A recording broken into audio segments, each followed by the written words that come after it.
relax a lot. First of all, I would like to very, very warmly welcome Prime Minister David Cameron on his first official visit to Malaysia. And we just had a very productive, fruitful bilateral discussions in which we covered five important areas, namely political and diplomatic relations, trade and investment, education and training, science, technology, environment, defense and security. Malaysia is now a real economic heavyweight and influential actor in the region, in the Commonwealth and beyond, and you are playing a vital part in driving that progress, most notably with your vision of a global movement of moderates that is the right response, in my view, to the extremism and the violence that has blighted so many lives around the world. The era of benign neglect is over. Britain is back to do business with Malaysia, back to build our partnership on vital global issues.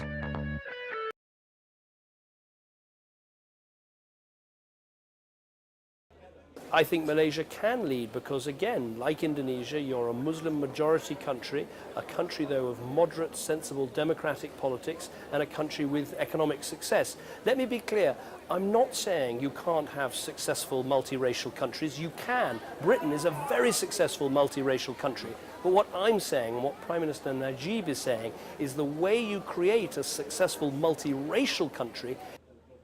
That is why the movement of the moderates is so important, because underpinning the fight against global terrorism. And by the way, I'm against the idea, this notion of calling it a war against global terrorism, because a war connotes just using military might.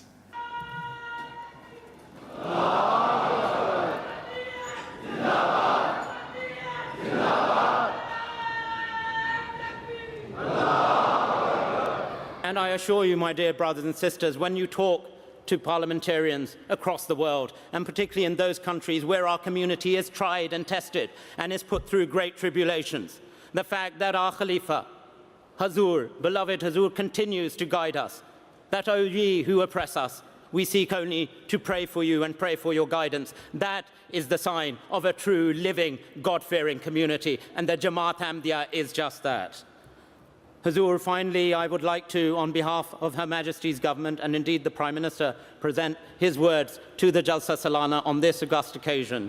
And the Prime Minister asked me to convey the following sentiments. He sends his kind regards on behalf of Her Majesty's government to His Holiness Hazrat Mirza Masroor Ahmad and to all attendees of the 46th Jalsa Salana of the Ahmadiyya Muslim Community United Kingdom, and wishes to extend a warm Assalamu alaikum to all attendees. The Ahmadiyya community, he writes, is an excellent example of how faith communities make positive contributions and play an active role in enriching our wider society. He talks about our work of the Ahmadiyya Muslim community in ensuring that Islam, when it is scrutinized, presenting it as a message of peace. And he also writes that in this, the year of Her Majesty's Diamond Jubilee, the thousands of pounds you have raised for UK charities through your fundraising efforts are of particular note. He also says, I would like to make special reference to the letter I received from Your Holiness and express my support to the sentiments he expressed of the need for all nations of the world to play their part towards creating a peaceful world and a positive legacy for our future generations. My best wishes to you all for a successful convention. The Right Honourable Prime Minister of Great Britain, David Cameron. Hazur, the Deputy Prime Minister, Nick Clegg, is not able to be with us today, but he has sent a video message to the Jalsa Salana proceedings, and I'd request MTA to kindly please pray it.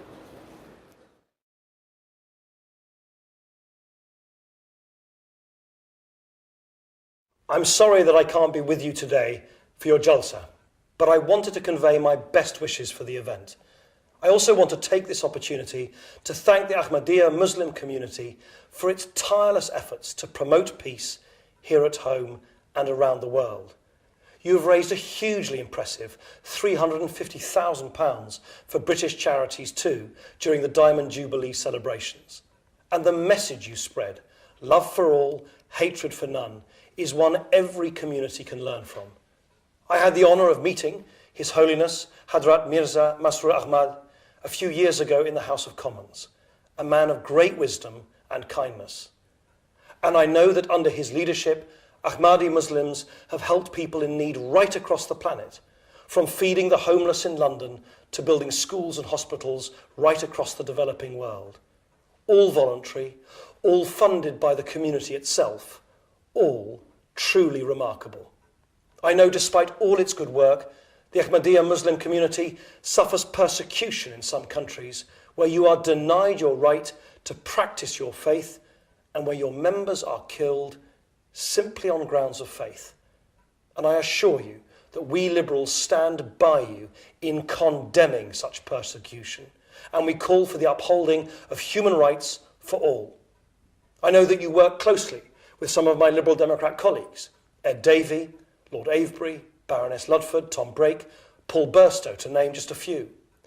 There are a great many values we share. Like you, Liberals have long stood against hate and extremism, championing tolerance and freedom, and of course equal rights. And I very much hope that in advancing our shared values, we can continue to work hand in glove. So again, let me wish you well for your convention and for the future too. To all 30,000 attendees and the millions more watching via satellite television, I wish you Jalsa Mubarak. It is my fear that in view of the direction in which things are moving, today the political and economic dynamics of the countries of the world may lead to a world war. Therefore, it is the duty of the superpowers to sit down and find a solution to save humanity from the brink of disaster. You understand at a profound level that promoting religious freedom is an essential building block for peace and stability here and throughout the world. In this we are allied with His Holiness, a courageous champion of religious freedom and of peace. Allah ilaha illallah wahdahu la sharika lahu.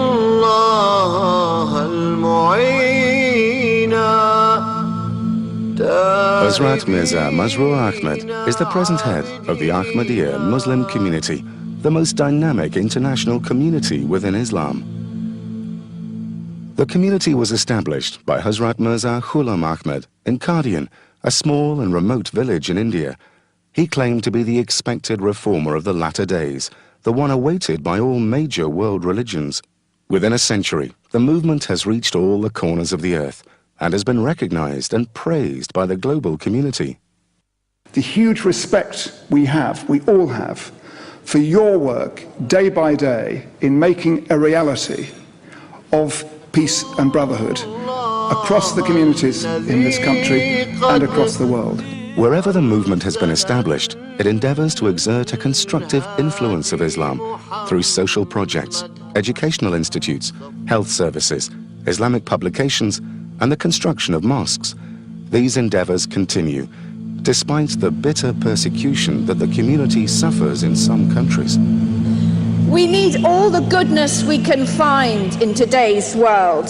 Britain has welcomed the headquarters of the Ahmadis in this country, but it hasn't become something that's become, as it were, a closed sect in Britain. It's become a community that has sought to reach out to all of us. And that's very important, because the best way to break down the barriers of misunderstanding and prejudice is for that contact to happen, and I thank you for that. Is the contribution that you make to wider society and the important charitable causes that you support, not just for your own communities, but for the wider communities. And that is to be acclaimed and that is to be applauded. I have personally experienced and heard that you have raised tens of thousands of pounds on sponsored walks for children, older people and people with disabilities. And most significantly of all, you have not distinguished between faiths, ethnicities or communities. Africa, India, Bosnia and Indonesia, amongst other places, your community here too have an extraordinary reputation. The community was created under divine guidance, with the objective to rejuvenate Islamic moral and spiritual values. It encourages interfaith dialogue, diligently defending Islam and attempting to correct misunderstandings about the religion in the West. I very much welcome this opportunity of paying tribute to the wonderful work which has been done by the Ahmadiyya community towards building bridges between the different communities in our country, between different ethnic, linguistic, and religious groups up and down the country. Most have incorrectly interpreted Islam as endorsing violence and terrorism. The Ahmadiyya community has always demonstrated the spirit of tolerance, goodwill, and true brotherhood. It advocates peace, love, and understanding among followers of different faiths. It firmly believes in and acts upon Quranic teachings. It strongly rejects violence and terrorism in any form and for any reason. Your interpretation of jihad has always been in stark contrast to the extremist imams that we all deplore. We especially applaud His Holiness for denouncing those who pervert faith by claiming it as a justification for violence. However we define God, it is wrong to kill in His name. We acknowledge and celebrate your commitment to peaceful dialogue with people from other faiths, and we acknowledge the very good work that you do within our communities. But the Ahmadi community has a very special place in my affection because of its commitment to peace and to justice based on love for all and hatred for none. So continue to reach out to your fellow citizens wherever you may be living, wherever you may be worshipping, for in truth that is the way in which a harmonious society, a tolerant society, a loving and creative society can be built here in Glasgow, here in Britain, here in Scotland, and throughout the world. That unless there are people in all sorts of different communities and all sorts of belief systems who fundamentally want peace and are willing to talk about it, then we're never going to get anywhere towards the kind of society that I believe that most people would like to live in. Let us make a resolution. Let us make this resolution to promote the message of peace and brotherhood, that people of different religions should not quarrel and fight with each other, but should accept and tolerate and live together in that spirit of brotherhood and peace, which is the essence of your religion.